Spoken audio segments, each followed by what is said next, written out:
Yeah, a couple minutes. Yeah. Make sure everybody gets here. What did I do this time? Nothing. Nothing at all. Let's go ahead. Jim Martin, would you please lead us in the Pledge of Allegiance? To the flag of the United States of America and to the republic for which it stands, one nation, under God, indivisible, with liberty and justice for all.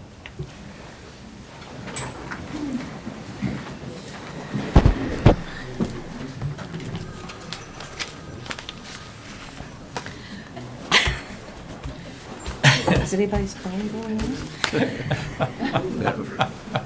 Sure, mine's off. Welcome to the July 22nd, 2019 meeting of the Shawnee County Board of Commissioners. My name is Bob Archer. I currently have the honor of serving as chair of the commission and represent District 3, alongside Commissioner Bill Rippon, who represents District 1, and Commissioner Kevin Cook, that represents District 2. Good morning, everyone. Morning. First item of business, please. Item 1, proclamations, presentations.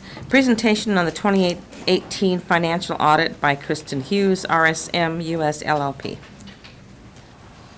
Hi, good morning. This morning, I'm just going to go through, I think you already have the documents. There's 3 deliverables, so I'll just go through a summary of what's in these reports, which is going to kind of walk you through just information in the financial statement and then the results of the audit as well. The first document I'll take you through is the smaller bound document. This is the compliance report. It's called that because as a part of our financial statement audit, we do take a look at the federal grant expenditures that the county is awarded and expends during the year. So that's known as the compliance audit or the single audit. So in this document, you'll see what this goes through is we issue under government auditing standards 2 letters. Really, it's a consideration of internal controls over financial reporting. So as a reminder, while we don't give an opinion on internal controls, during our testing, if we become aware of any matters that would rise to the level of a material weakness or a significant deficiency, we do report those to you as a part of the audit. So you'll see those on the first few pages, the standard letter, just as far as going through those definitions. As it related to the financial statement audit, we did have one item we reported as a significant deficiency this year, just some errors found in capital assets testing as we went through the records. We just had some instances where capital asset additions, so current year expenditures, were being capitalized by 2 separate departments, and so they were being in essence double counted in the financials. This was corrected by management, so in the audited financials you see that amount has been resolved. I believe the error amount was about $4.8 million, some of which related to prior year, but not by a material amount. So as I noted, this has been corrected in the financial statements, and management has already put procedures in place to kind of monitor this going forward. So as it relates to the single audit, we didn't have any material weaknesses or significant deficiencies in our testing, nor did we find any instances of material noncompliance, meaning that the expenditures or grant dollars had been spent on a way not allowable by the terms of the grant agreement.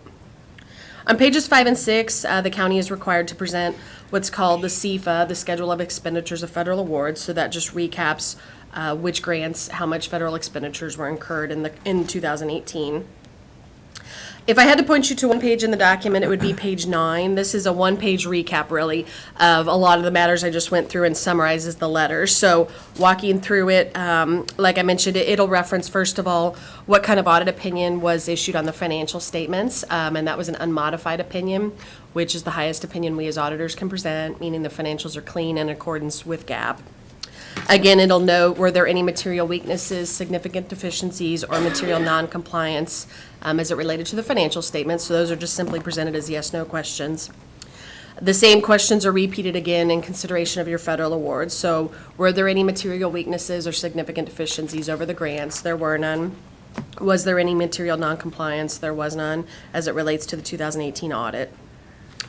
And then, again, as I mentioned, it'll give a summary of the finding I mentioned that related to capital assets, as well as the corrective action plan that the county has put in place to address that going forward. The next document, the stapled packet, is what's referred to as required communications. There are certain topics that we are required to communicate back to those charged with governance at the conclusion of the audit. This letter starts first by just reminding you what are the responsibilities that each party has. So this is laid out in an arrangement letter signed before the audit begins. It goes through the auditing standards that we follow as an external party, and it goes through the responsibilities of both those preparing the financials as well as those charged with governance and the responsibility you have as it relates to the accuracy of the financial statements as well as the information we're provided with during the audit. This will also go through and summarize significant accounting estimate for areas for you. So examples would include the depreciable lives of capital assets, some of the assumptions used in both the pension liability and OPEB plans. What this is highlighting is there are areas in the financials that do have a component of subjectivity or an estimate being performed by departments. And so we, as a part of the audit, take a look at those and just make sure the estimates seem reasonable, that they are in accordance with policies that are adopted by the county on those topics. So as I mentioned, depreciable lives of capital assets. You have to estimate how long you think your capital assets are going to last. So we take a look and make sure those lives are consistent with the policy the county adopted on that area, and they're consistent with what we would see with other entities in the similar industry. We also like to highlight if there's anything, while the county's financial statements are not comparative, meaning 2 years presented, it's a single year report, we still want to identify if there's anything really new this year. So if you were to compare the current year report to the prior year, would you see anything different? The county did implement a new standard this year, required to be implemented in 2018. It relates to accounting and financial reporting for what's referred to as post-employment benefits other than pensions. So OPEB, that's going to be retiree benefits for staying on the county's medical plan. And so what this does is very similar to the pension standards adopted a few years ago. The county records a liability on its financials for what your actuary projects as being long-term costs for allowing retirees to stay on the medical plans. So you'll see liabilities were recorded under those standards this year on the financials. The county has a single plan as well as there's a smaller life insurance plan offered by Capers through their pension plan. Audit adjustments, you'll see a few audit adjustments noted here. In the grand scheme of a county this size, really few adjustments, so that's good to be able to report, but we do want you to see any items that came up as a result of our audit work that were recorded in the financials. So again, for the audit adjustments, those are items that were noted during testing and have been reflected in the audited financial statements. There is also a summary of what's referred to as uncorrected misstatements. These are similar as far as items that came up during the audit, but they were determined to be immaterial to the financials, both by the county, and we agreed those were immaterial. So you'll just see those summarized here in this document. And lastly, in this item, you're provided with a copy of any significant written communications between ourselves and the county. So you'll see the management representation letter. Several pages, but really what it's going through is that the financials are accurate to the best of their knowledge, as well as the information we were provided with as we performed our audit procedures. Lastly are the audited financial statements themselves. A large document, so I won't go through this in great detail. I'll just kind of highlight, as a reminder, what information you can find in this report. So as I mentioned, the audit opinion we issue at the conclusion of our audit is an unmodified opinion, again, meaning the financials are presented in accordance with GAAP, no material deviations. I would also point you to at the front is management's discussion and analysis. That's a good, very concise, just a few pages summary where analysis is provided as far as in certain funds, what the 2018 results were compared to the prior year, why there were significant fluctuations, if there were any, and analysis just on why that might have occurred, why revenue was up, expenditures were down, etc. In the audited financial statements themselves, you'll see the statement of net position. This combines really all the funds. As a reminder, the county budgets and presents on individual funds. So the financials at the front combine all of those, and you'll see county-wide financial statements presented. And then you'll see the individual governmental funds presented as far as at the level you budget. A new fund was added this year for the Public Building Commission Fund. That's presented as a blended component unit just because the boards are the same. So you'll see the debt issuance that occurred in 2018 presented in the fund established for that activity. There's footnotes that go through several areas as far as detailed investments, detailed disclosures on cash and investments, capital assets, debt the county has outstanding, detailed information on the pension plan, the employees participate in the Capers plan, post-employment benefits as well.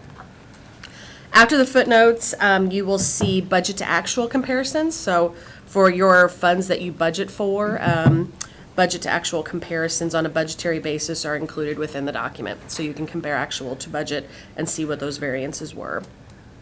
And then in the back, your what's referred to as your non-major funds, so usually the quantitatively smaller funds, those are all presented in the back, but again, by individual, so you can see each fund's activity. Any questions for me? I know that's quick, but it's kind of hard to go through a year's worth, obviously, of financials in an audit report. So any questions for me on the financials or the audit? Commissioner? Thank you, Mr. Chair. It's good to know that this was an unmodified opinion, which is the highest that an entity can receive. I think that's very good news, but for the average person that is on the street who may read this article tomorrow or hear about it in the news, can you really put down into plain English what this capital asset, I mean, if you talk about $4 million, that sounds like more money than most of us will see in a lifetime. And that sounds like a huge issue and a huge mistake. So if you could, is this really a big deal? Is this just how the accounting is done? And I've already met with Ms. Greiner so that I know the answer, but can you please explain that just for the general public so that they can see, is this a real big issue or is this just how accountants do it? Because accountants think differently than everybody else. Sure. Well, first, I guess as far as, first to put it in context, so yes, $4 million is more cash than some of us may see, but as far as, if you were to compare that, first of all, the county has, maybe the first thing I would compare that to would be how much in capital assets the county has on its financials. So I take a look, and the county has over $200 million in capital assets. So first of all, if, just for some perspective, yes, the error was of a few million, but it was identified and addressed. But when compared to the capital assets that the county manages as a whole, that's a large number in itself. Betty, you're happy. If you want to speak at all to, okay. So like I said, we evaluate both quantitatively and qualitatively.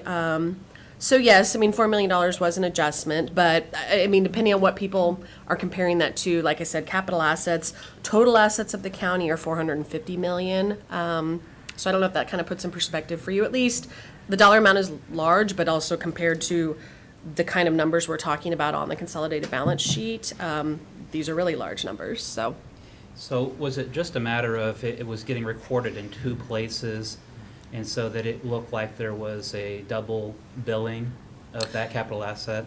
Sure. And Jennifer, jump in if you misspeak, but it was mainly projects that were in process. So the county has a process in place as far as usually a department adds those. They're tracked, and if a project is ongoing, it's capitalized as construction in progress, meaning it's an ongoing project not yet completed, and then they're moved into depreciable when they're done.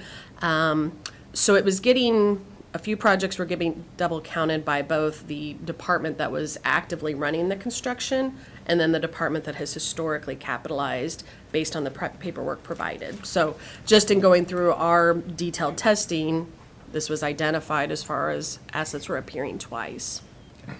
So, like I said, they had to prepare a corrective action plan. That's a requirement. And it is to make sure, no doubts here, but there's a reason that one of the reporting requirements is a corrective action plan to make sure people do address these. They've already prepared one and put these procedures in place as far as, how this will be addressed going forward. So, you want to add anything? I will just add that, yes, it's part of the process of infrastructure, because you know how large those infrastructure projects are dollar-wise. And so if you have one infrastructure project that, goes through two different avenues, that makes a significant difference. That is part of the audit process. We do what we call a roll forward and look at what was there before, and so that's part of why this came out. Part of the process that we go through as part of the audit, preparing for the audit and their testing is looking at these things. So this is part of what the value is of an audit. Excuse me.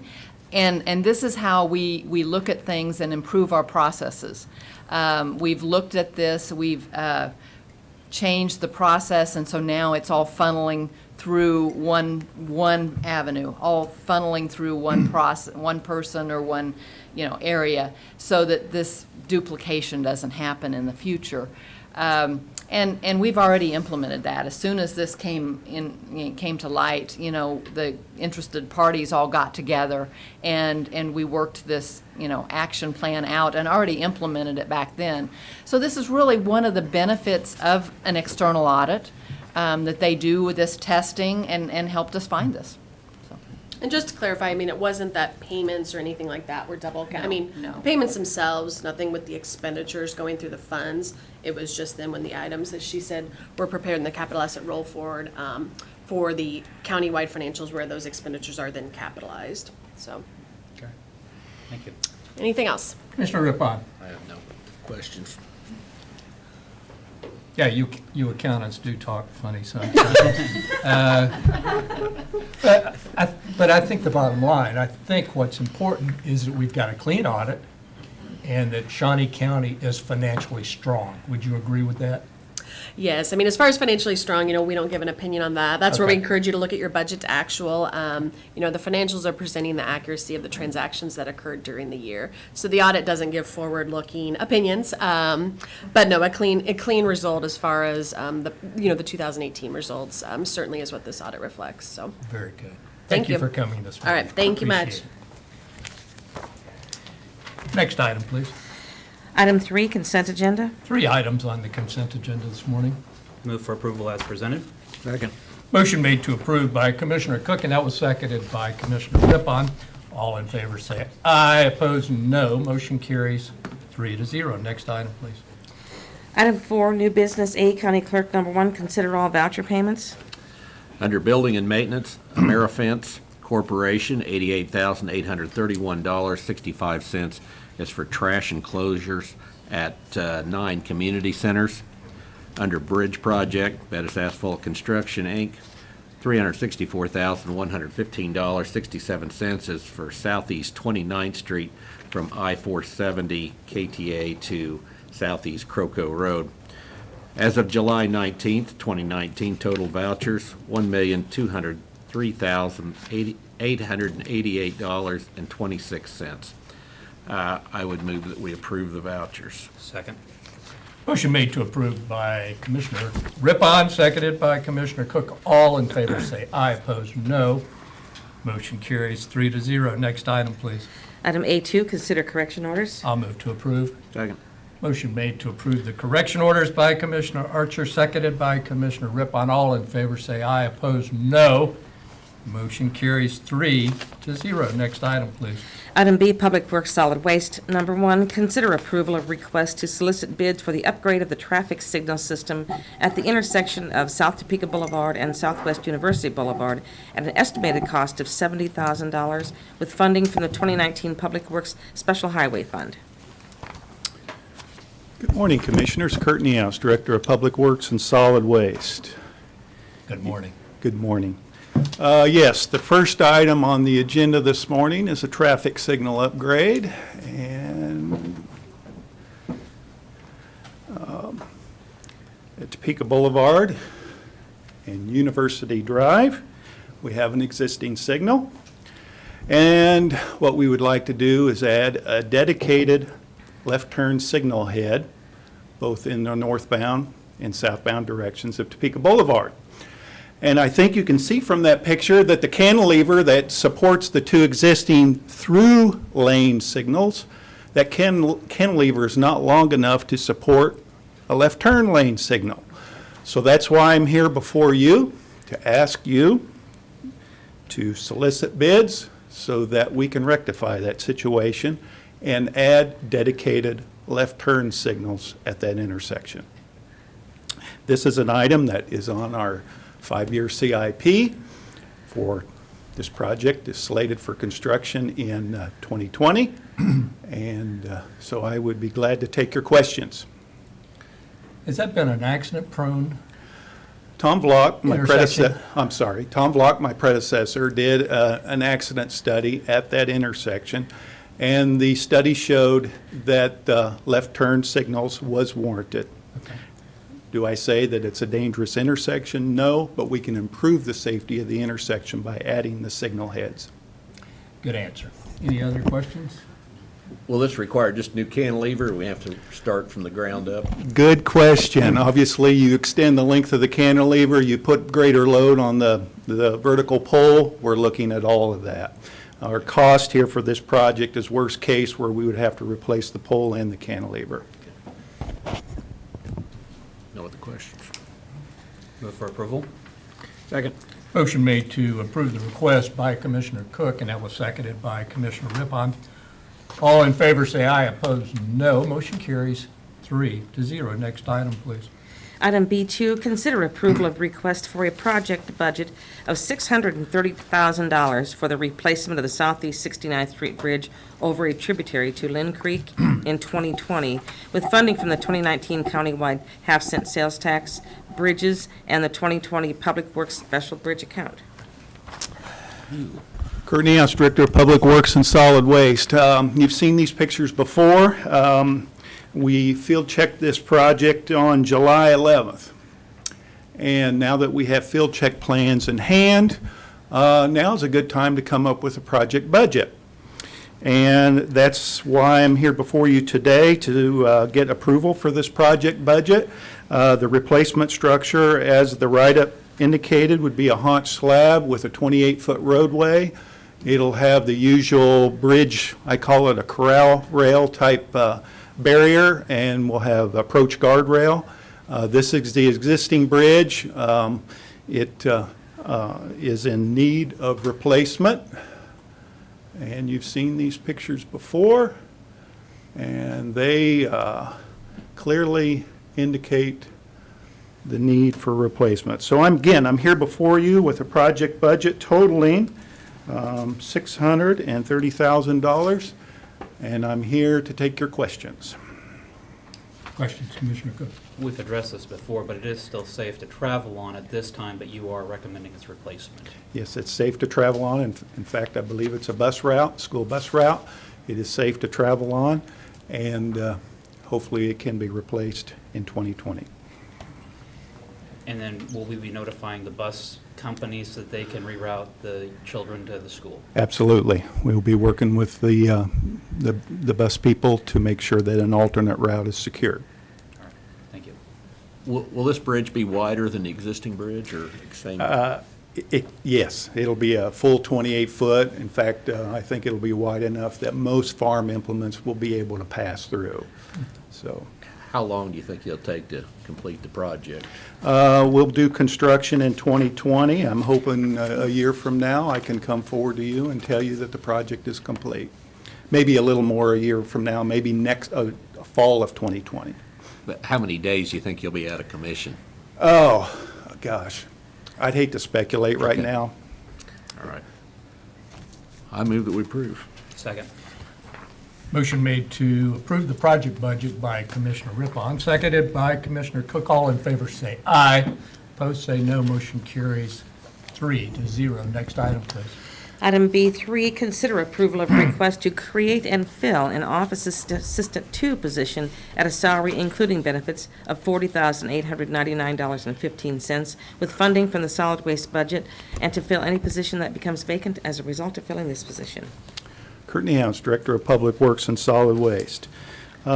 This last item is to create and fill a position that will support the fleet supervisor that I asked you and you approved to hire earlier this year for solid waste. In fact, I would say that the hiring of a fleet supervisor dedicated to managing and maintaining the fleet for solid waste has been a success. Unfortunately, he, in my opinion, spends an inordinate amount of time messing with parts purchases, the administrative aspects of parts, inventory, you name it, it takes a lot of time. So what I'm asking here for is, in essence, that we create this parts dedicated person. It would be a Teamsters clerical type position, an OA2, and it would ultimately take the place of one of our 6 shop mechanics. Questions? Questions for Kurt? I'll move to approve. Second. Motion made to approve by Commissioner Archer, seconded by Commissioner Cook. All in favor, say aye. Opposed, no. Motion carries 3-0. Thank you very much, Kurt. Next item, please. Item C, Parks and Recreation. Number 1, consider authorization and execution of contract C-255-2019 with the Shawnee Yacht Club, amending contract C-118-2011 to extend agreement until June 30, 2020, allowing the club to continue utilizing the facilities and Lake Shawnee. Good morning, Commissioners. Sean Osborne, Parks and Recreation. The item before you is amendment to the contract that we've had with the rowing group to utilize the facilities and utilize the lake to do different things with rowing and on the lake as well. So be happy to answer any questions you might have on this item. Questions for Move for approval. Second. Motion made to approve the contract by Commissioner Cook, seconded by Commissioner Rippon. All in favor say aye. Opposed, no. Motion carries 3-0. Next item, please. Thank you. Item C2, consider authorization and execution of contract C-256-2019 with Tailor Made Company, amending contract C-243-2018 to extend agreement until August 12, 2020 for pour-in-place playground safety surfacing services. Good morning, Commissioners. John Boyd, Parks and Recreation. Excuse me. We are requesting to extend this contract for this contractor. He has been involved in doing a lot of playgrounds for us, and I brought a few pictures. What we're doing is, this is a before picture of Betty Dunn Park. What we do is we go in and remove all the existing mulch, take that all out, create a new barrier around, and then create a base underneath that with compacted rock, and then we put the pour-in-place surface. What this creates is that barrier around the side holds that together, so it eliminates the damage from mowers, creates a solid surface for it. And this is what it ends up looking like at the end of the process. Creates a nice solid surface, but it is ADA accessible with the sidewalks along the side and all that. So, be happy to answer any questions. Looks nice. Any questions? It's more of a rubberized. It is rubber and polyurethane bind, yes. And what's the lifespan? I'm guessing probably, I think the warranty is like 2 years, but the lifespan probably, as the sun beats down on it, the UV hardens it, so probably 10 years, 15 years at the minimum. But it does create a more safe. Oh, absolutely, yes, sir. Okay. Commissioner. Well, I like the crumb rubber like we're using here. As compared to mulch, where you're adding mulch every year, you have to top dress it. Some people have put the loose crumb rubber in, and the kids just kick it out, and it's never where you need it. But this gives you the best safety for playgrounds, and it's a clean look. It's poured like concrete, sort of, and they trowel it down, so it fits everything just perfectly, and it's a great surface to use. So I move we approve. Second. Motion made to approve the contract by Commissioner Rippon, seconded by Commissioner Cook. All in favor say aye. Opposed, no. Motion carries 3-0. Thank you. Thank you. Next item, please. Item D, elections. Number 1, consider authorization and execution of contract C-257-2019 with Samco, Inc. for HVAC preventive maintenance at 3420 Southwest Van Buren Street at a cost of $2,330 per year with funding from the election office budget. Good morning, Commissioners. Mark Stock, Shawnee County Election Office. We have 3 facility contracts on the agenda for you today. The first one is with Samco to perform preventative maintenance on the HVAC units at the county-owned building at 3420 Southwest Van Buren Street. The write-up talks about the ongoing preventative maintenance will help us from emergency calls. Be happy to answer any questions. Questions for Mark? Move for approval. Second. Motion made to approve the contract by Commissioner Cook, seconded by Commissioner Rippon. All in favor say aye. Opposed, no. Motion carries 3-0. Next item, please. Item D2, consider authorization and execution of contract C-258-2019 with Williams Gate Services LLC for preventive maintenance on the electronic gate operator at 3420 Southwest Van Buren Street at a cost of $372 per year with funding from the election office budget. Mark Stock, Shawnee County Election Office again. This preventative maintenance contract is for the electronic gate operator at 3420 Southwest Van Buren, the county-owned building.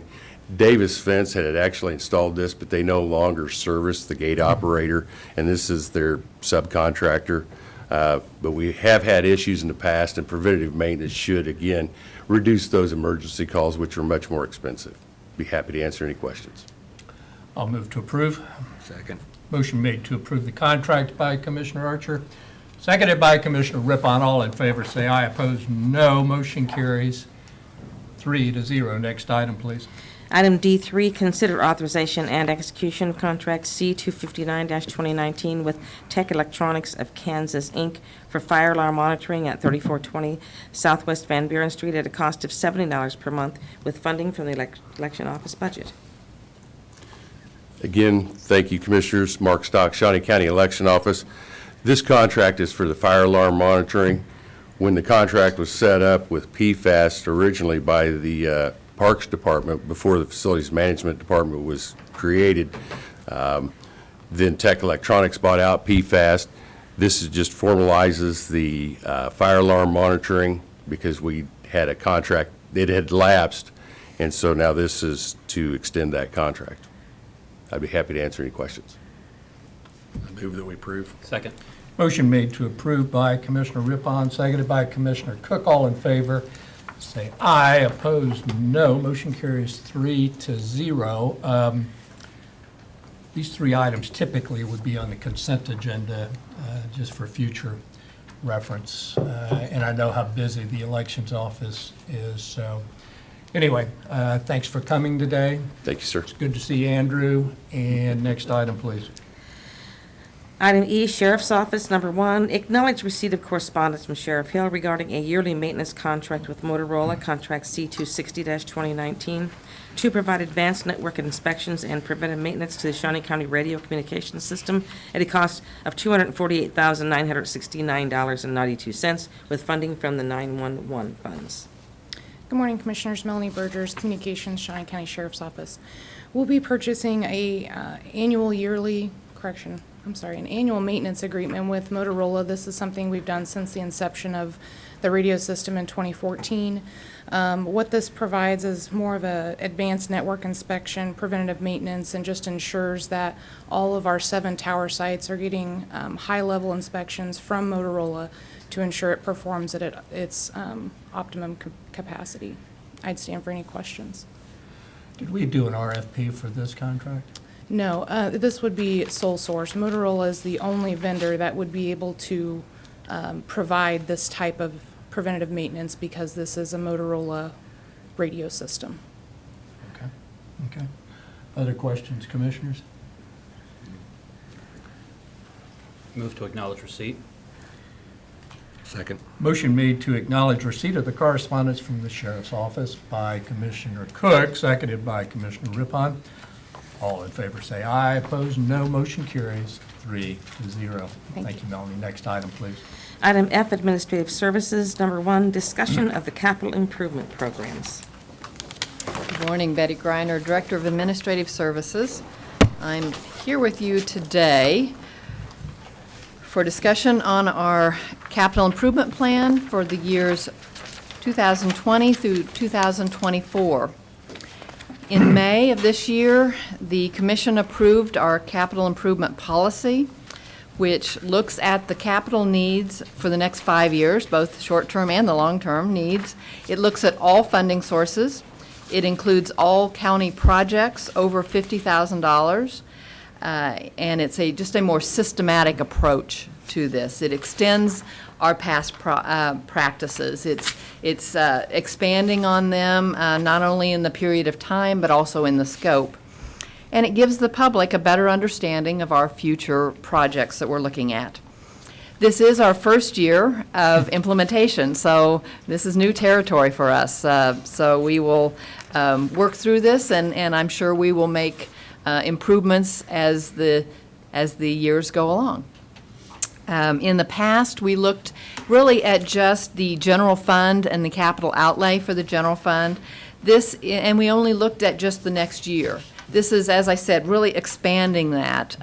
Also, in the past, any new debt was addressed separately, and it was only addressed as projects arose. There again, we're trying to bring this all together into one big plan. So we will start looking at the requests today. We received 134 requests, and I have a chart here that shows a breakdown of those requests. The requests total $93,410,762 from 12 different funding sources. And as I said, this is for the next 5 years, for 2020 through 2024. We will look at the requests. I'm suggesting that we look at them and we review them by fund or fund group. By fund group, I mean that the public works funds would all be looked at together.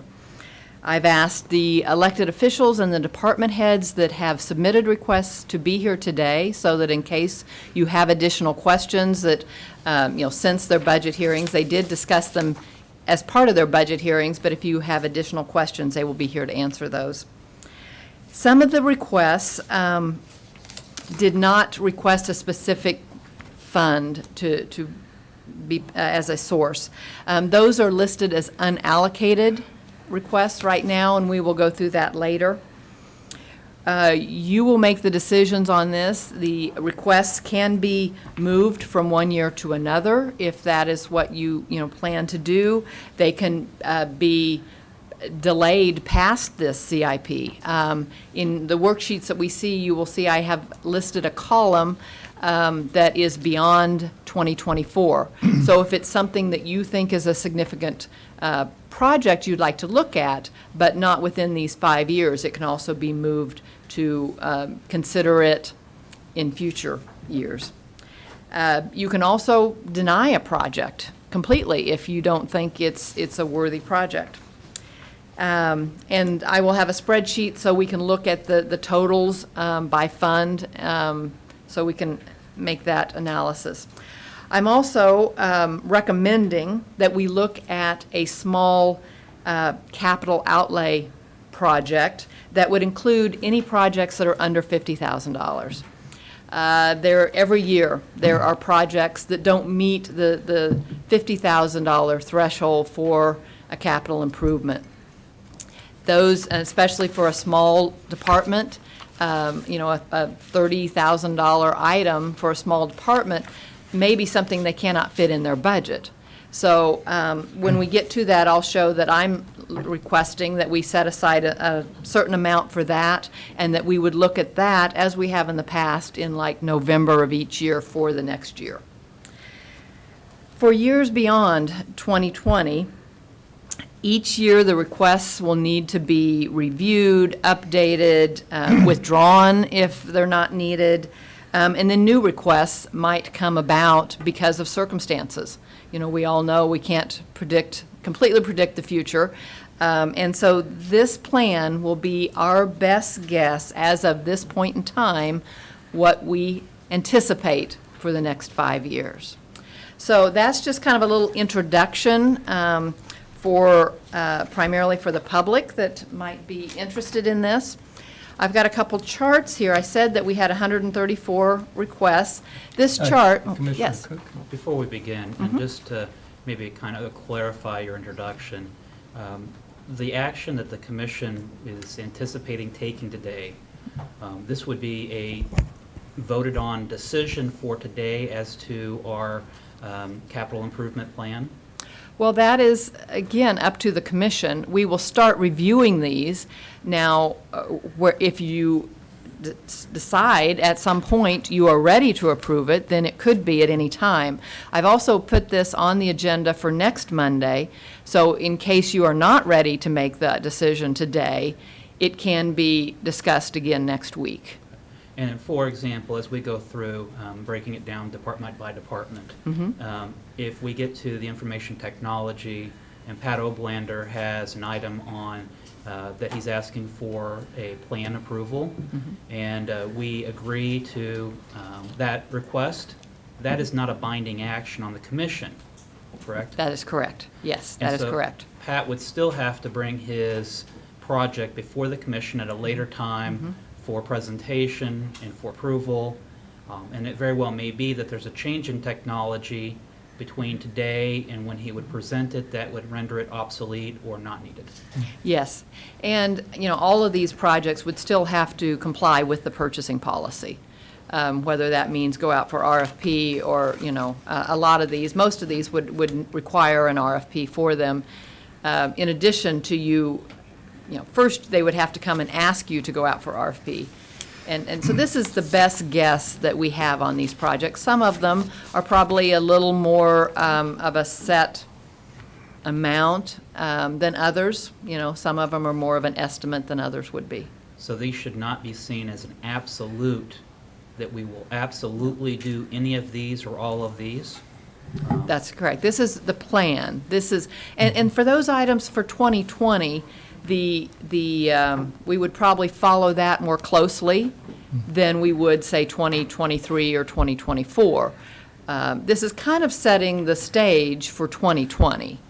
There again, based on RFPs that may come back or anything like that, or circumstances that might change, there could be changes to this. But the public should not see this as an absolute, that the commission is committing to a project or a proposal. Right. This is a planning tool. All right. Just, I think it's just important Yeah. to make sure that's clear to the public, that this is not an absolute that we are doing something or not doing something. Correct. Okay.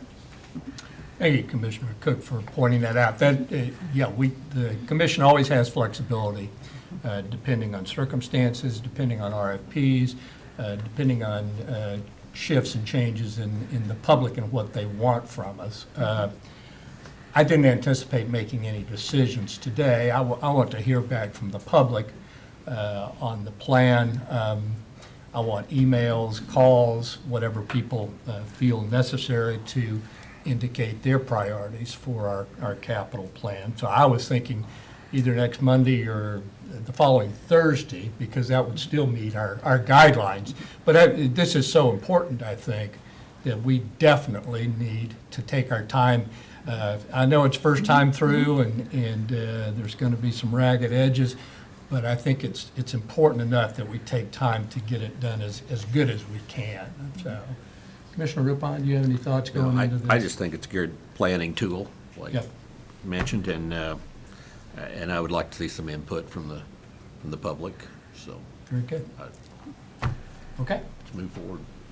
All right, Betty. Thank you. Okay, this is a chart that just shows the requests that we received, and just in the different categories. Solid waste was 7%, public works 24%, land records, which is such a small amount, it was 0% when you round it, as was the general fund.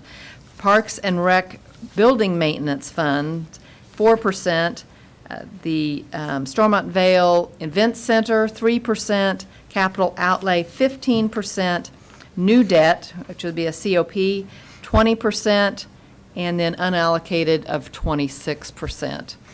This next chart shows the requests just by department, because like Parks and Rec has requests in multiple funds. So this just shows the requests by the departments. You can see that Parks and Rec is by far the highest in the dollar amounts. The next is Public Works. After that, the third is Solid Waste. And then the others are spread between all of the different areas and departments. I thought probably the best way to review all these would be, as I had mentioned before, by the fund or fund group.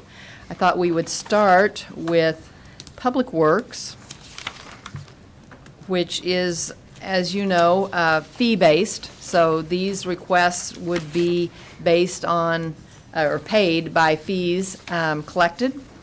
They are they are all equipment. The first one is side loaders, and they're asking for side loaders a total of $1,481,854. That is broken down between 2020 and 2024. The next is front loaders, $1,050,013, and that is for 2020, 2021, and 2022. The next is rear loaders, $2,893,836. That is spread between 2021 and 2024. Roll-offs, those are containers, $452,540. That's spread over 3 years. Supervisor truck of $30,282 in 2020. A tote truck for $90,000. That's spread over 2 different years. And then the last one is container carrier of $116,685. So the requests total $6,115,290, spread over the 5 years.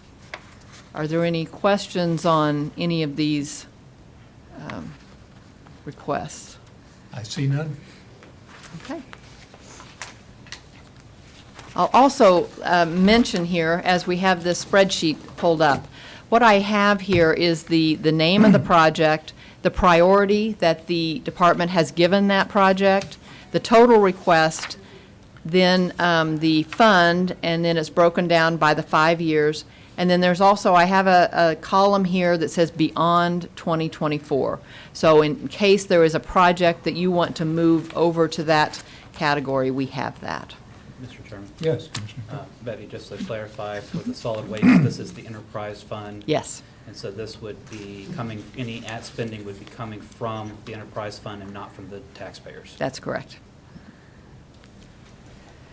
Okay, the next one is, will be the Public Works funds. And there are 4 funds I have listed here. The Public Works Special Bridge Fund, the Special Equipment Fund, Special Highway Fund, and then the County Sales Tax. There again, I don't know if you want me, do you want me to go down and read these? I don't think that's. If Unless you, the I certainly can other if you want me commissioners to. want I see. Yeah. Is there any, looking at these projects and the amounts, they total $24,254,791. They do have them all, they have the funding sources for all of these projects, as you can see. So I don't know that in this case that there is a hard decision. I think this one is probably pretty easy because they have already figured out how they can fund these projects. Very good. Mr. Chairman? Yes. I see Ms. Marple raising her hand, and I might note that this is listed as a discussion item. And since you have indicated, and I would concur with you, that we should take no action today, final action, this would not be an actionable item that the public would be able to add public comment to, since we're not taking any action today. But during the administrative communication, if the members of the public that are present wish to address the capital plan, they would have the ability. So I just want to, I see Ms. Marple raising her hand, but just to address that she would have, as any member of the public, would have the opportunity during our administrative communications to make any comment at any length that they might have. No, thank you, Commissioner Cook, you're exactly right. And that would be the opportunity for public comment. So continue, Betty, Okay. thank you. Any other questions on the Public Works funds? No. Okay. The next fund is the Land Records Fund. There's just one request for this for vehicle replacement. Over the next 3 years, there is one project for 2019 that has already been approved, and then this would be for the next 3 years. Any questions on that? Seeing none?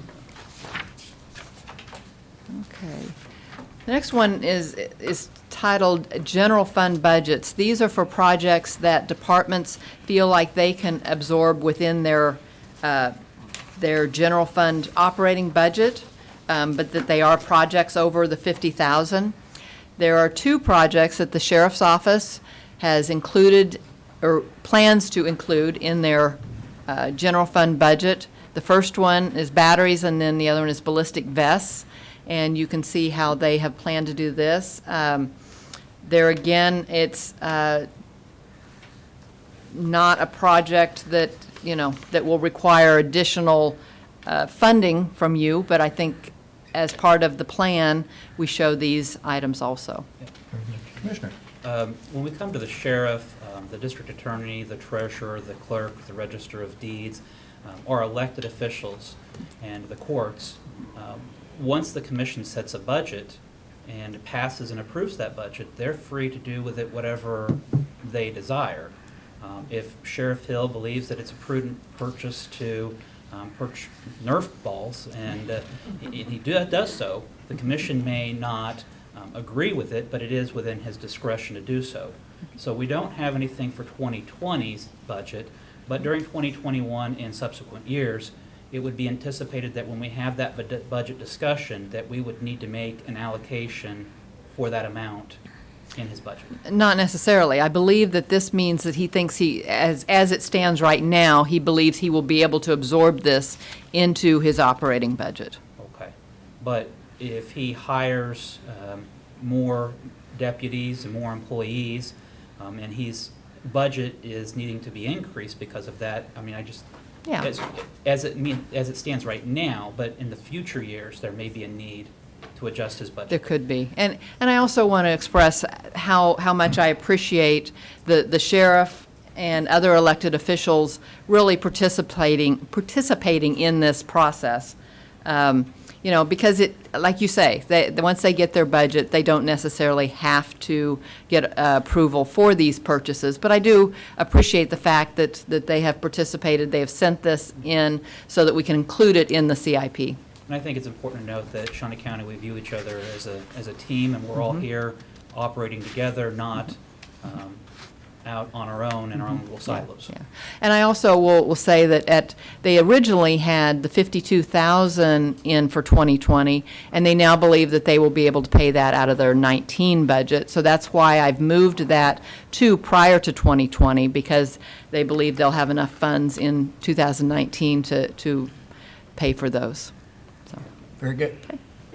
Anything else? Do you have any comment? Thank you. Next. Okay. Okay, the next is the Parks and Rec. I have Parks and Rec funds. This is the Parks and Rec Building Maintenance Fund, which is Fund 31. It's broken into 2 sections, I guess you'd call it. The 3R Fund and then their Building Maintenance Fund. They have a total requests of $4,050,000. This is the fund that from their operating budget, they currently transfer $525,000 into this fund. That is also, they also receive any revenue that is from federal lands. Our agreement with the federal government says that any revenue from federal lands cannot go into the general fund. So those funds, those revenues also go into this fund, and that's about $360,000 a year. The last 2 years, it's been $360,000. So when you add those together, there's about $880,000 that goes into these funds currently every year. So what they have done is they have looked at this, and if you look at this, their numbers for 2020, they have in just the 3R fund $575,000, but then 2021, they have $1,275,000. So they have looked at this, and they think this is what these amounts could be funded by what goes into the building maintenance fund. Yes, Commissioner Cook. Do we have federal property outside of the Forbes Golf Course? Or is that just the Felker Forbes? Park. Felker Park is also federal Since it's on land. the VA grounds? Mhm. Okay. Yes.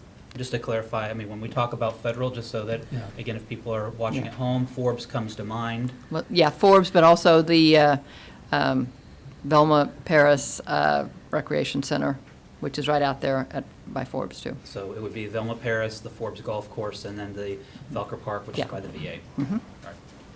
Very good. Okay, any questions on this one? See none? Okay, this is the Stormont Vale Event Center, their capital outlay fund. This is something that we have traditionally budgeted a certain amount that would be transferred into their capital outlay fund for them to use for capital items that come up on the building, since the building is county property. And historically, the amounts, I think I have here what we have historically budgeted for that. Let me find that.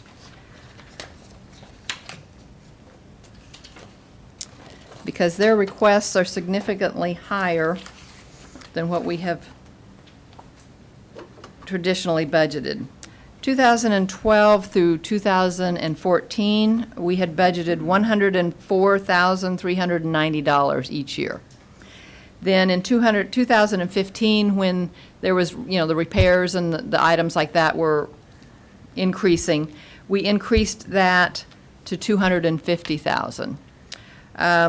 The last couple years, we have not budgeted anything because we did have some funds from the, when we changed over from SMG's management of the center to Spectra, we had money come in from our old operating account. And so that is what we have had to use for this capital outlay fund. There is currently a balance of $235,000 in that fund, and that's why we have not budgeted anything for it for 2019. But now this is something you will have to look at, what you anticipate you might budget for this in the future. They do not have any requests for 2020, so we do not have a 2020 amount that we need to worry about. But then the out years from that, they're asking for significantly more than we have historically budgeted for that. So that will be something for you to keep in mind when you're looking at this. Are there any questions on this? Yes. Chairman? Yes, Commissioner Cook. I don't see anybody from the Expo Center here, or sorry, Stormont No. Vale Event Centers, Yeah. Old Habits Die Hard. But would you, or are you able to explain why we would have a capital project for land and arena roof replacement or the chiller system, given that we're investing $48 million into the renovation? Well, and I know that Kellen is out of town and should be back by the 29th, so would be able to come next week. But it's my understanding that these items are not included in the renovation. I just think that it's important, I mean, he might be able to address, if we're doing $48 million worth of renovation, then we don't have Yeah. the roof and the chiller. Now some of this, the Ag Hall, roof foundation, and HVAC, that is not part of the renovation at all, nor is Heritage Hall, which is also a request. But on the land and arena and the exhibition hall, these items, I don't believe, are part of the renovation. And it said they were not. We just might need some update and clarification. Yeah. Okay, and then this one is the one that's going to, I think, be the most challenging. This is the items that have been requested for capital outlay and new debt and, what happened here? And unallocated. Whoa. Trying to figure out, no, there's my numbers. Okay. And as you can see, there are quite a few requests on this. I can tell you, I don't know how you want to review these or go through these. There is a total of $57,994,927. Of that, $24 million is unallocated. Capital outlay is, just for the year 2020, is $3,656,182. Historically, the last few years, we have allocated $2 million for capital outlay. Also on this one is the new debt, because I think we've got to consider the capital outlay and the new debt all at one time. The new debt requests are $12,996,500 for 2020, $3,003,000 for 2021, and $2,005,000 for 2022. So I will look to you for how you would like to review these, if you would like to go down them one by one, if you would like to look at different groupings. I will also say that these are the projects that have been requested and the amounts. You can also, this is for you to handle however you'd like. If you would like to bundle some of them, bundle some and just say Parks and Rec projects, or if you want to, however you would like to adjust these, that can be done also. So, like I say, this is a planning tool, so I will look to you to ask you how you would like to review these requests. I did have a question on the ice systems renovations. That's for the Stormont Vale. It's $400,000. We don't have, at this point, we don't have a contract with the pilots organization, do we, Jim?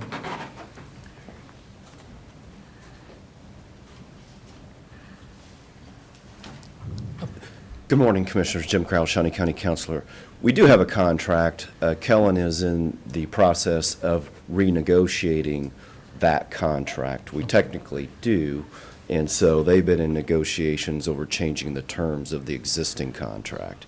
But currently, it's a series of one-year contracts with the ability to extend the contract on the part of the pilots, and that's part of what they've been negotiating over. But that's primarily why we would invest $400,000. And if we're on a one-year contract basis instead of 3 or 5, I'm concerned. Correct, and so is Kellen. Okay. Yeah, that number was built into a 3-year contract. Okay. And so what he indicated to me was we can obtain sufficient returns if we have a 3-year guaranteed contract to pay for that full amount. If we're not going to have a 3-year contract, then he would be concerned about investing that full amount. Okay. And I think he'll be able to tell you that when he gets here. Very good. Very good. Thank you, Jim. Mhm. Thank you. Commissioner Cook. Eddie, maybe we could just jump into the item that probably has piqued more comments, emails, phone calls, and people stopping me in the hallways and stores. The $10 million, or actually $12 million in $12,996,500 in new debt that is proposed for 2020. Previously, you've addressed the commission and not made any recommendations for taking out new debt, indicating our debt load was not prepared to take on new debt for next year, that we should wait at least a minimum of another year before we take on new debt. How are we going to be able to pay this new debt without staying within the boundaries that we are and being able to meet our obligations?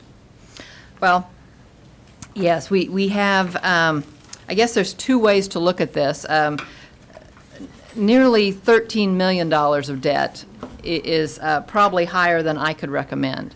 The only way, and historically, we have, I have this may help here too.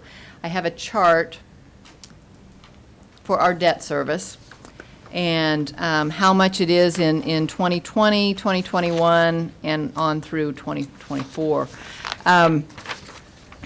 When we look at 2021, we have 622,000 of debt that will be falling off or be reduced amount. We do not have money, well, let me say this. I don't know how to, I'm trying to figure out how to phrase this, but if we were to issue debt that in 19 or 20, we would have to issue, I believe, a note or issue debt that we would pay interest only the first year. That would be an option, but I believe 10 million would probably be our ceiling on that.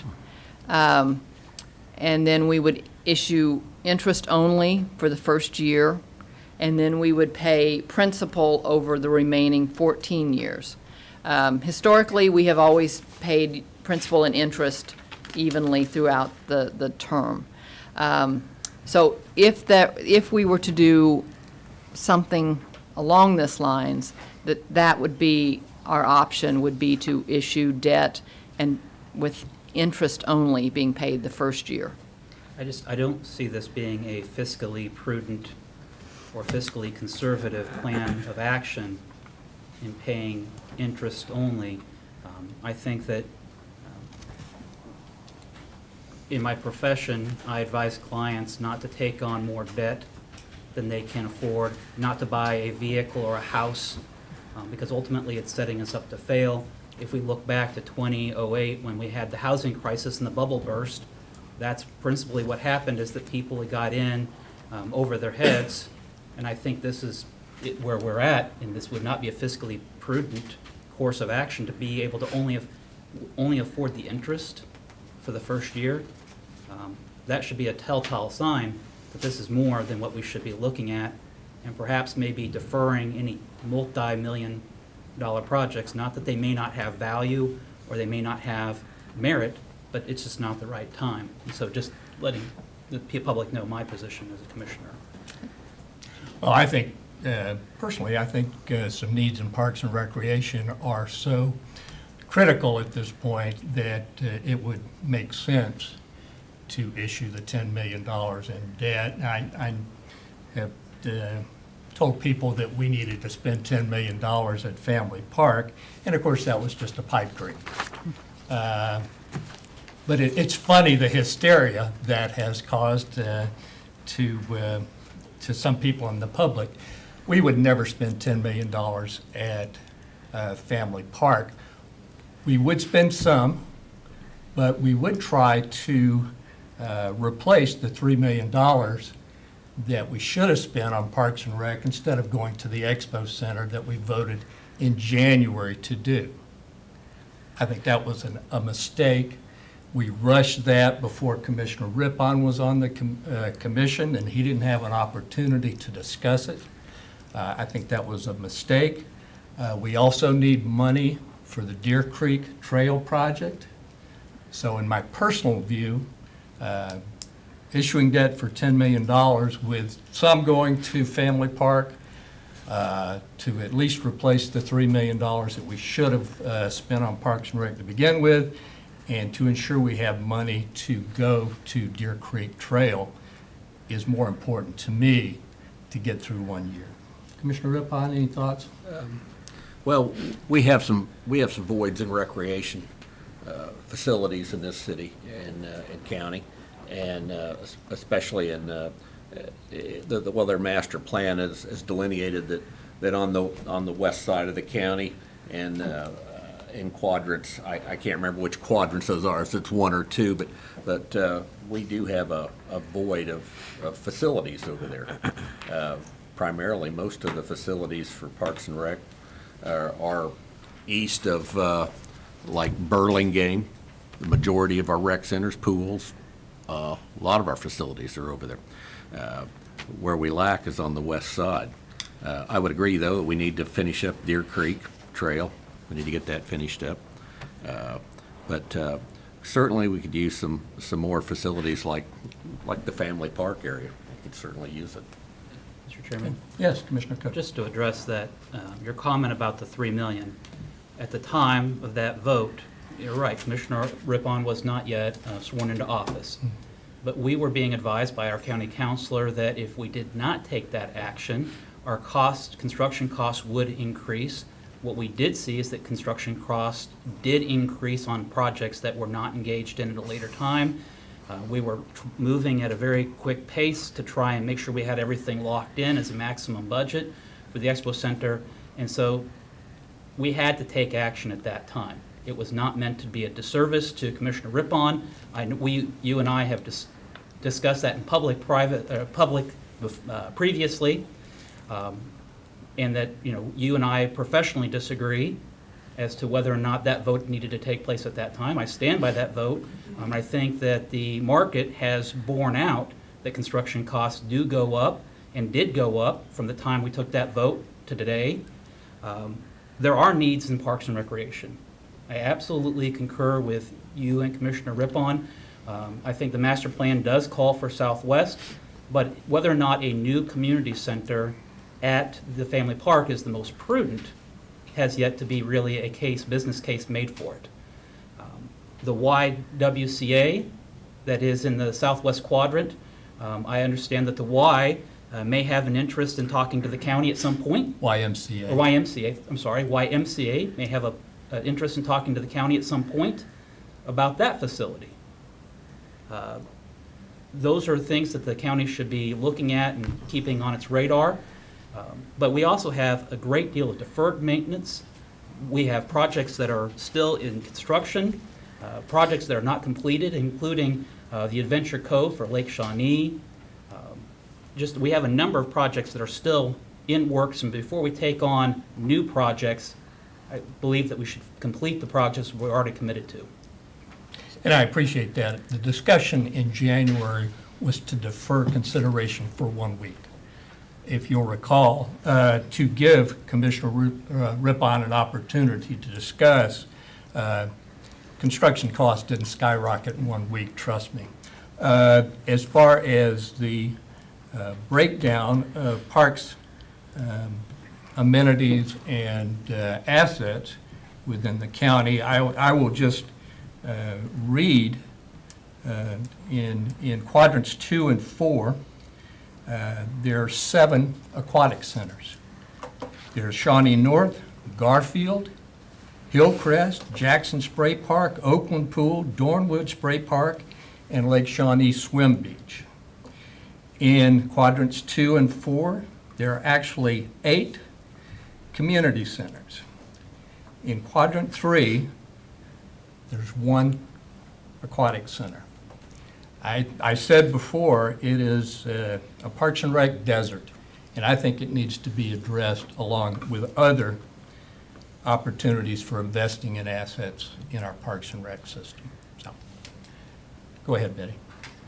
I don't know how you would like to approach this. Would you like me to list them off individually? Would you like to table this? I will say one thing. I have added one project for $500,000, which is $100,000 a year for the miscellaneous small capital outlay projects. I've listed one request. Looking back over the last few years, $100,000 is about how much has been allocated to those projects in total. There were under $50,000. So I have added that to this worksheet. I don't know how you would like to proceed. What's the pleasure? Where did you add that miscellaneous expense? Well, I thought I added it up at the top, but I'm not seeing it at the It top. is at the top. Well, it's Oh, on the okay. top of your spreadsheet. It's not showing up at the top on this one. Yeah, I have And it. this one, it's at the bottom. I don't know.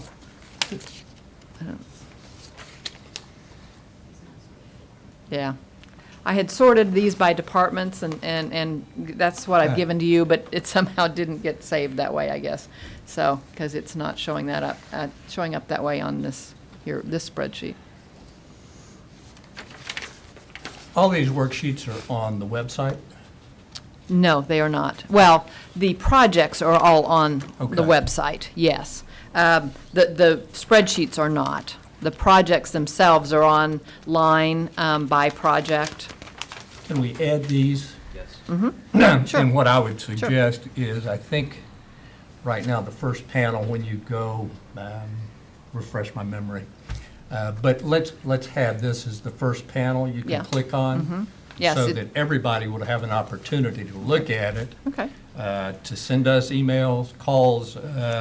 Our phone numbers are on the Capitol Journal just about every day. So give us a call, send us email, and let us know what you think about the projects that are planned and how we should move forward. Okay. Okay? Okay. Any other questions for Betty at this point? Next item, please. Item 5, Administrative Communications. This is an opportunity for department heads, any member of the public, to take as long as they'd like and discuss items that they have on their mind. My name is Carol Marple, and I thank you very much, Commissioner Ertzer, for recommending that the spreadsheets be put online.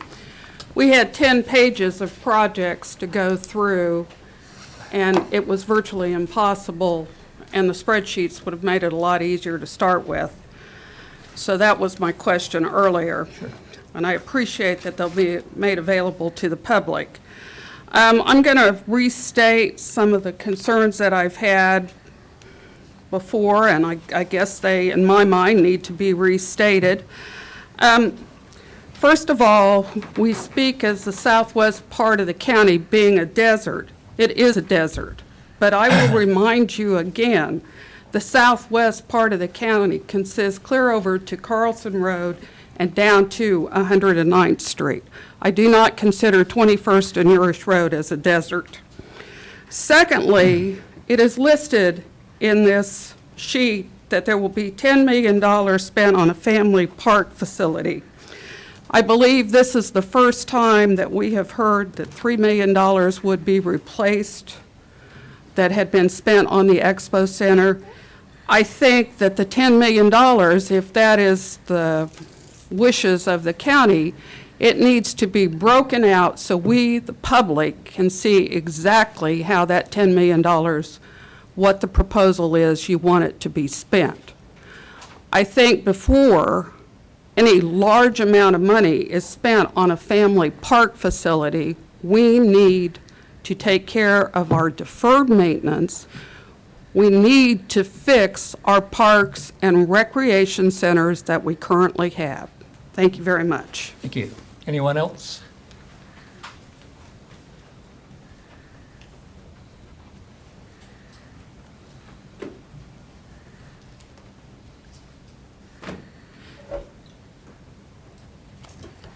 Good morning, Clark Trammell, community citizen. I want to address this issue that Ms. Marple just brought up in the budget we just saw. And I'm here to have a business dialogue with you, not throw spears or use you as a target or a punching bag, but to have a conversation. A lot has been said about this, and just listening to this meeting, I heard, as Ms. Marple pointed out, what I saw is a change in the discussion about the $10 million. I would say, instead of using the word hysterical, I would use the word concerned. Citizens are concerned. They want to know where their money's going, why it's going there. And I think we all realize that the parks that you all oversee are basically located in the city of Topeka. And they're community assets that are quality of life and quality of place responsible to help us grow our community and our lifestyle. I will point out that I agree with Commissioner Cook in his position, and I would start this dialogue with what Ms. Marple just ended with, deferred maintenance. And I'll end this conversation that I'm presenting to you with the same term, deferred maintenance. I think, Commissioner Archer, we understand where you are. I appreciate the change in the dialogue of maybe what some of this $10 million will do, but I don't think it's enough. I agree with Mr. Cook, Commissioner Cook. again, on deferred maintenance. And I would say maybe we all ought to be talking to Commissioner Rippon, because he's the deciding vote of whether he goes left or right. So all three of you are important to this discussion. I brought some information with me I'd like to present. You have it, but I want it on the record for the public to also understand. And in Parks and Rec, the mission statement reads, Shawnee County Parks and Recreation is an essential service established to improve quality of life for all residents of the county by proactively responding to changing demographics. I agree, the city has changed over time, and we need to look at what we're doing and where we're doing it on an annual, ongoing basis, which I believe is in your, your discussion. Demographics, emerging trends while maximizing all available resources and providing quality parks, recreation facilities, and programs that enhance the residents' health, promotes economic vitality, and long-term sustainability now and for future generations. I'm going to tie that to the contract that you all signed with the city back in August of 2011, which was signed on August the 4th, 2011, when the city allocated its assets over to the county and merged the two departments. On page 2 of that document, the key reads, by agreement and at the city's option, the county will convey the real property back to the city if the county fails to materially abide by the terms of the agreement. I will also be presenting this to the city because I personally, and if I've missed it, I'd like to know where, that there isn't an active dialogue going on between the county and the city about Parks and Rec. A report being given as to what's being done, what the administration is, introducing the new leader of the department, what the costs are, and what your budget plans are, like the discussion we're having here. I think there should be a partnership dialogue going on for the connectivity of what this is all about. Item D, underneath that states, effective January 1, 2012, the county will become solely responsible for all maintenance, upkeep, associated with the county's use, ownership, maintenance, and or operation of these properties. We have a major amount of deferred maintenance in these parks. If somebody denies that, I would tell them to get up here and explain it, because they're wrong. The maintenance on these parks is disgusting. There are pictures floating around that you all have been shared with, city council has been shared with, department heads have been shared with, and it didn't happen overnight. Rust, like what I'm seeing, and the degradation of those mats underneath the playground equipment that have holes in them, didn't happen overnight. I'm glad we're addressing it now, because now we have the chance to take care of the deferred maintenance. And in business, you always go back to step 1. We're all the way up to step 5 and 6. We need to go back, look at the deferred maintenance, put a plan in place. I'm told, I don't know if this is the correct number, and they float all over the place, that deferred maintenance is somewhere around $14.5 million overall to get all the parks right. Let's also look at the centers that we talk about that are spread everywhere but Southwest. Think about the years when those centers were put in. We've got to put this in proper perspective. Let's look at when they were built, what the politics of the community were, what the needs of the community were at that time. Now, have we progressed past that? Just like fire stations. You always need to look at fire stations, because as the city changes, the needs for fire support also changes. That's why we have the request for additional fire stations, moving fire stations. So when you look at that, these community centers do more than swimming pools. Take the swimming pools out of the equation. They take care of underprivileged children. They take care of kids in the summer. They provide food. They provide their mental activities for things to keep them off the streets. It lowers crime. It helps this city with lifestyle and the quality of place and where we go as a community. Now, do we need some changes? I'm sure we do.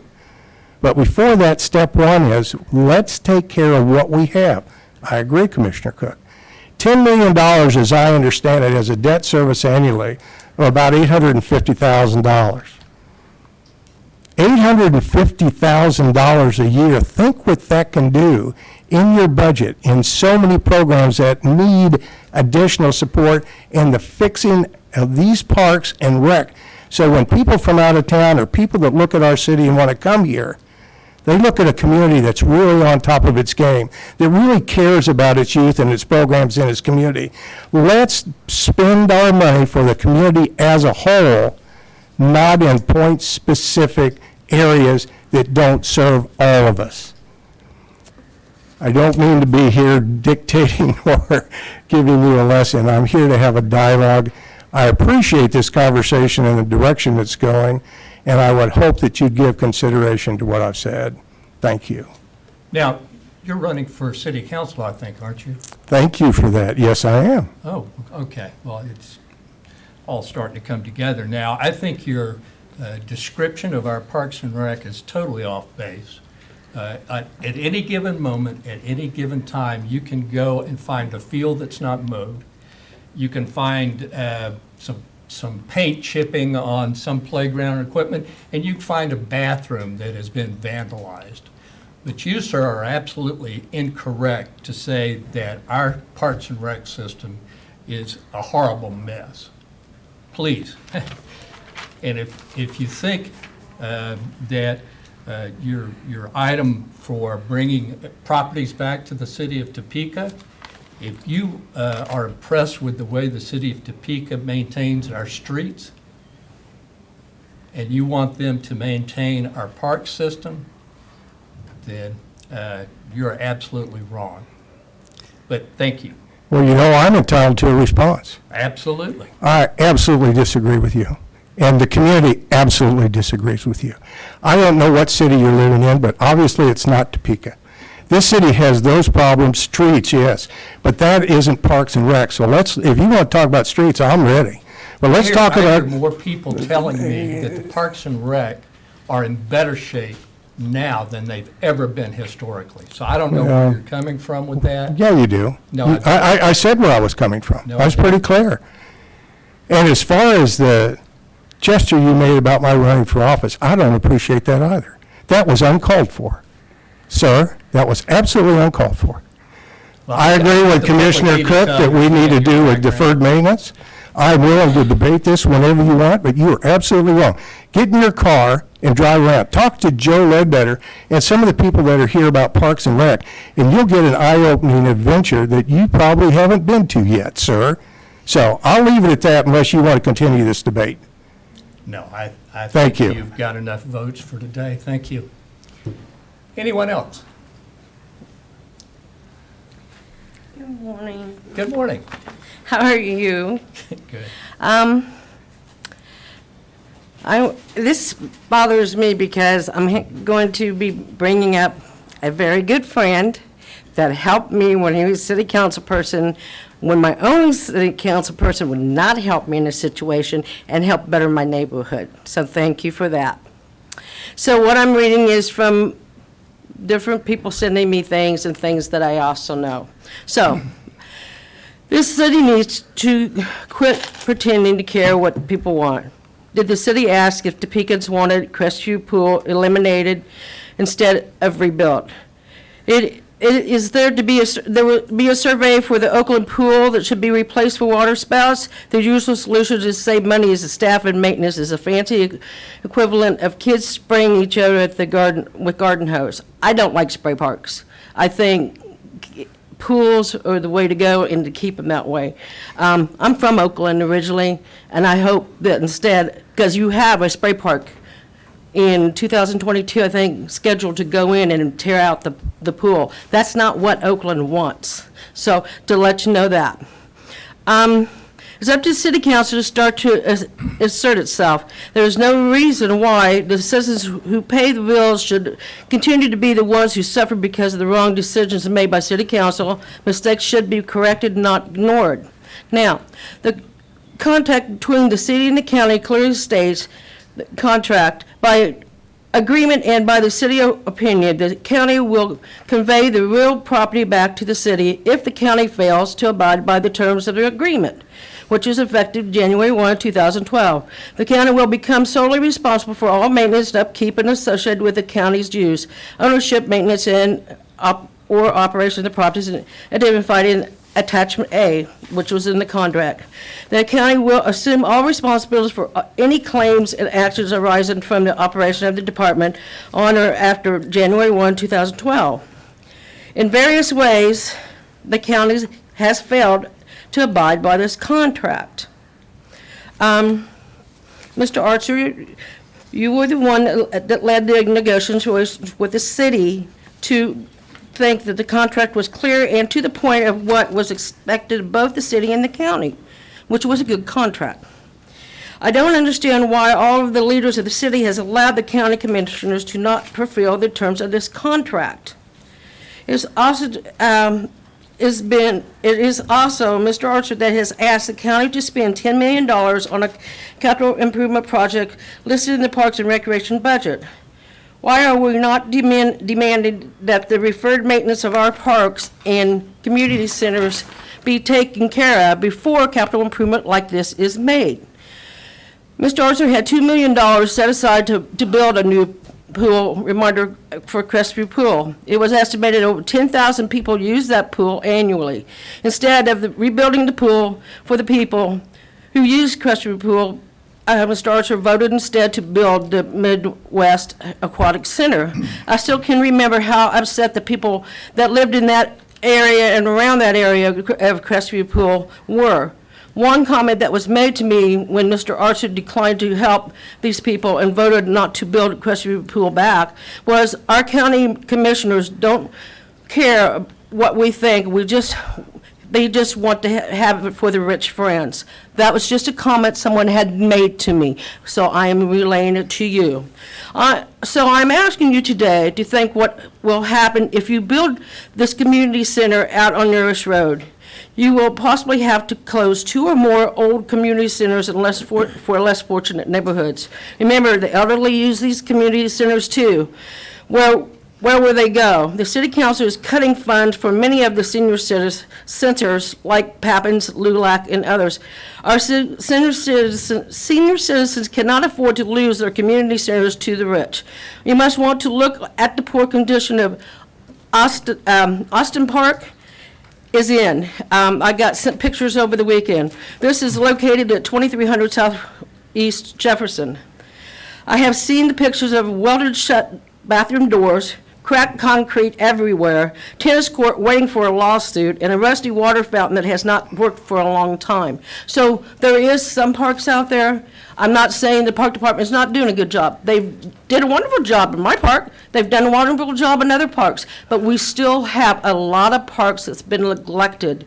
So I hope you will go around and have someone in the park department go around and look at all these parks and write down what is wrong and what needs to be fixed. That doesn't mean you can fix them right away. I understand that. But you need to know what is broken in these parks, because a lot of things are still broken in our parks.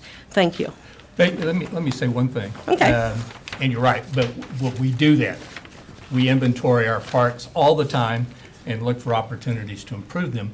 But if there's so much misinformation on the Crestview Pool, it's incredible. That pool, when we had it, was leaking over 1 million gallons of water a week. It was in a floodplain. We could not rebuild there. Okay. We could not rebuild there. And if I hear anyone else say, we should have rebuilt at Crestview, that's just a lie. Okay. We could not rebuild there. It was in a floodplain. Okay, so please don't continue that foolishness. Now, here's what I am asking, though, to really look at Oakland Pool, because the people of Oakland have voiced their opinions several times that do not want a splash park. I couldn't agree with you more. We need to look at that. I was at Garfield just the other day. The pool there is great. It's awesome. The community center there is great. It's serving their community. We're spending hundreds of thousands of dollars at Hillcrest to improve that. But you're right, Oakland needs to be reviewed carefully before we make any decisions. Right. But Crestview could not be rebuilt where it was. Please don't start that or repeat that again. Okay. It offends me. Thank you. I'm sorry. Commissioner Cook. Teresa, I want to address a couple of things. Okay. I know you were reading a comment of somebody else, but I want to address something. Okay. Commissioner Archer is absolutely correct. Crestview Pool was not feasible to be rebuilt. Okay. It did affect that community. But the commission made the most prudent decision that we had available to us, using the land at Family Park, looking at where we could relocate that. That was not the decision of Commissioner Archer. Okay. For that to be placed, that he is the one that made that decision, that he is the one that controls that, I think it offends me as a commissioner, because while Commissioner Archer and I may disagree on a lot of things, Right. we also respect each other professionally, Right. because we are all equals. Commissioner Rippon, Commissioner Archer, and Commissioner I. We all have the same vote. That was a unanimous decision. That was a joint decision based on the information that we had available to us to relocate that to the family park. I think we also have to look at historically what was transpiring. At the same time the consolidation of Parks and Rec was occurring, we had the greatest economic downturn in our country outside of the Great Depression. The county commission elected to use their reserve funds rather than raising the taxes on the public. They had spent down their reserve funds to where we were going to end up with less than $3 million. That would have placed the county in dire financial difficulty. Very much so. We would have been looking at the brink of bankruptcy had we not taken corrective action. We cut severely from every department. That was one of the hardest budget hearings that we had probably done in 2013 and have done since. And after that, I don't know that Commissioner Archer would have even acknowledged me in public, because you might remember I voted against it in the end because I disagreed with the cuts to mental health. Right. Again, we disagreed with each other, Right. but those cuts had to be made in order for the financial stability of our county. Right. The county also inherited from Parks and Recreation property that we really did not know how well was far deferred maintenance, and we've had to work very diligently. Now, are there room for improvement? Absolutely. Is there still a lot of work to be done? Absolutely. Are we 7 years into a consolidation and there's still work to be done? Absolutely. But does that mean that we're ignoring it? Absolutely not. And so, again, Commissioner Archer and I, we disagree as to $10 million or a community center at Family Park, whether or not that is the most prudent financial investment. We're approaching that from not just looking at the debt service, but from a community needs approach. That does not mean that I disrespect him. That does not mean that I want to treat him as a lesser of a commissioner. We just have a difference of opinion. Right. We are all representatives of the entire county, not just of one district. So Commissioner Archer, I'm sure, cares very deeply for the citizens of Oakland, Garfield, Hillcrest, Highcrest, Tecumseh, Auburn. He has to look at the entire county, not just one area. So, sorry if I put words in your mouth. No, you forgot Rossville, but we'll let that one slide. Thank you, Commissioner Cook. I think that was very well said. We disagree. I mean, if we agreed on everything, you wouldn't need us here because we've got good staff to run Shawnee County. But yeah, we do respect each other. We are a team, and we do disagree on certain issues. But I think we all agree that Parks and Rec is one of the most valued asset in Shawnee County. And for somebody to say that we're not on the job and we're not looking at things and we're not maintaining their property, it's just wrong. It's just wrong. Right. So, thank you, Teresa, appreciate Thank you. it. Anyone else?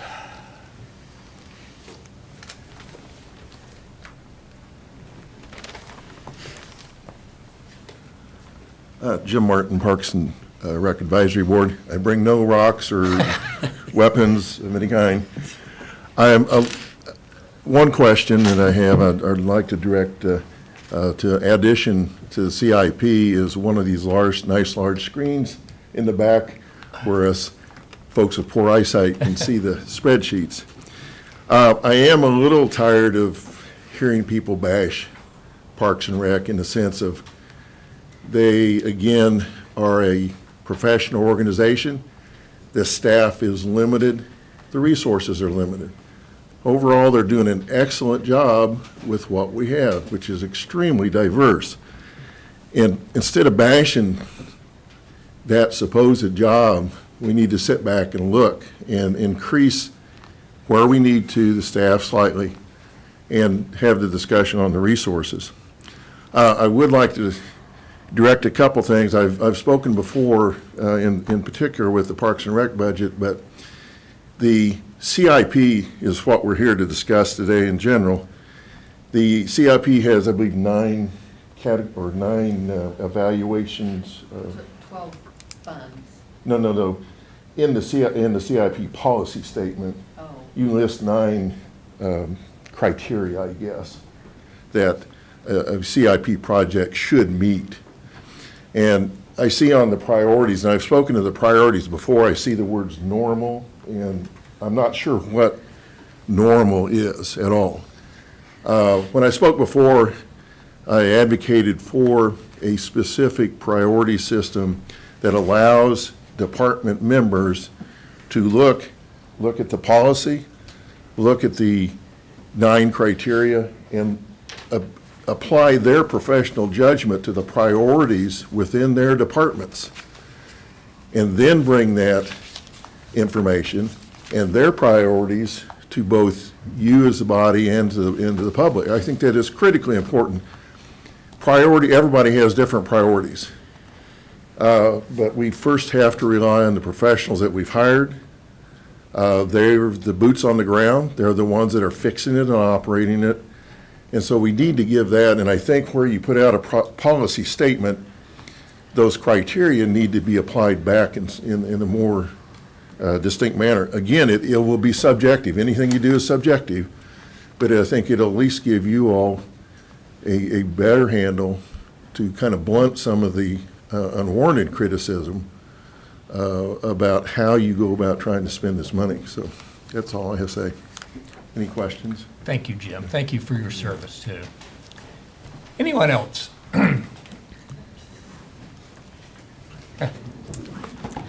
Betty Griner, Director of Administrative Services. I just wanted to remind the public that the public budget hearing for the 2020 budget will be Thursday, August 1st at 5:30 here in Commission Chambers.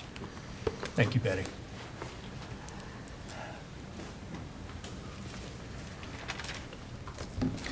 Good morning, Commissioners. Craig Barnes, Shawnee County Health Department. Just a real quick update. Last week, KDHE put out a release saying that 2 vaccines have been added to the required vaccines for the 2019-2020 school year. Those regulations will be going into effect on August 2nd.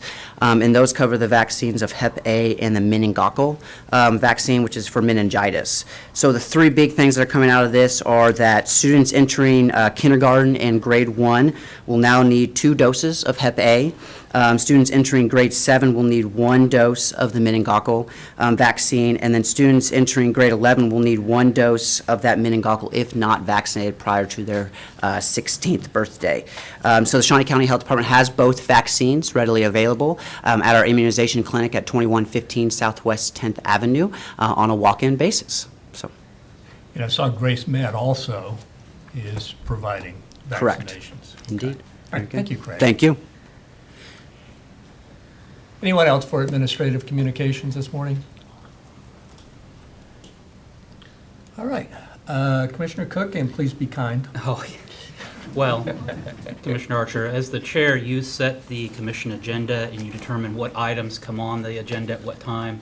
I think that it would be very prudent for us to hold the CIP discussion until August the 1st. That gives the public plenty of time to weigh in. I think that's a prudent decision, and that would be my request. Do you want to have it at the same time as the budget hearing? I think so. Okay, sure. I think we can. Can we do that? Yes, absolutely, you can. I'm just going to tell you that the policy states that we would have that decision made by the end of July. So I would think that if you would just, I guess, make a motion that you would waive that. Suspend that, yeah. Yes. Mm-hmm. Yeah. I know we're in administrative communications. Looking at the county councilor, he's shaking his head, it's prudent and okay. Well, let's put an item Yeah. on the next agenda and address that All right, so formally. if we can put that on for Monday, the 29th, we can do that. We'll take care Okay, of that. that would be my request, and then as a comment, if I was to believe Fox News, all Democrats are pro-spending, and all Republicans are anti-spending. Given the actions today where I'm anti-spending and you're pro-spending, just goes to show you you can't believe Fox News. And I'm sure you spend a lot of time watching Fox News, Commissioner Cook. Commissioner Rippon, bring some sanity to this whole process, please. Yeah, I want to weigh in on the deferred maintenance. I do. I've been in the park business for 32 years, and I've heard the drumbeat on deferred maintenance every one of those years, every one of them. And there has to be a balance between taking care of what you have and doing something new. And it's just like streets. There's always streets that need to be repaired, but you can't stop building new streets. You have to build new water towers or fire stations, even though the old ones need a little work. And there has to be a balance. You just have to do that. And, we have some deficiencies in our park facilities, especially on the west side and out in the county. And we need to address those. I think we do a good job of maintenance. I think we run a fine department, Parks and Recreation.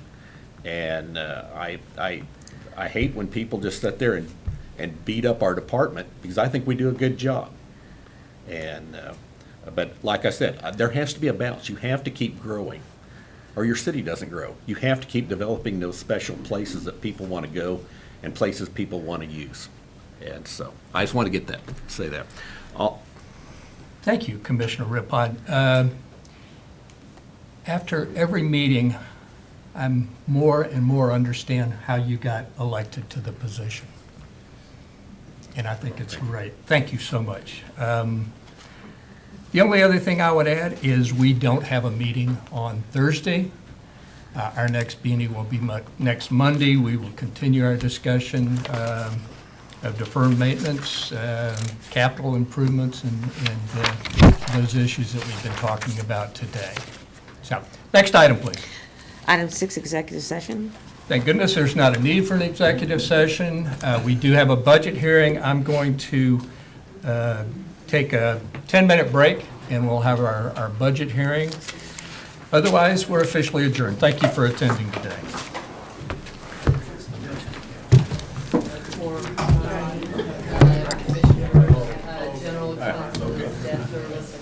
I'm gonna stick up for you. I'm gonna stick up for you.